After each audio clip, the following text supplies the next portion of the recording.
Labadiena, mėly Laisvės televizijos žiūrovai. Prieš jūsų akis Sportimos vaizdas. Perdavimas. Išlaiko kamuolį Upstas. Į dešinę Šešplaukius į baudos aikštelę. Antalis ir išmuša kamuolį.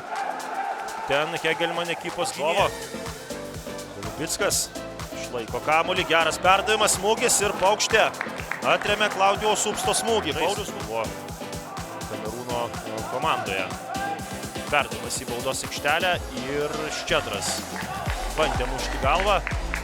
Nepaliko kamuolys aikštės ribų. Macašvilis Matulevičiui. Šis baudos aikštelėje. Matulevičiaus perdavimas Golubickui. Golubickas klaidina vieną varžovą, smūgiuoja ir Košetas ir nesuspėjau. Būtent tokios buvo Žalgirio žaidėjų apeliacijos. Būtent ta situacija. Macašvilis, jo perdavimas ir Lukas Paukštė. Daug nebuvo.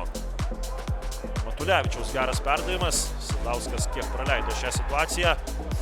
Macašvilis. Smūgis ir Paukštė. Vieną už kitą. Leidžia Kaprašovas tęstis atakai. Dar vienas Macašvilio bandymas. Čia atšoka Antalis, bet nuošaliai. Nuošaliai yra užfiksuota. Buvo blokuotas. Manavičius mato ten pačiu laiku komandos draugą Artemas Ščedras. Kaderas prašo kamulio, jo sulaukia. Kaderas tiesiai į Olsasą. Tiksliau sakant, vienintelis turintis UEFA Pro licenciją. Svarų žodį komandoje turi ir Tadas Vilkevičius. Dabar labai pavojingas smūgis. Ir Jurijus Kendišas mūsų pasiseka čia, kad taip atšoka kamuolys.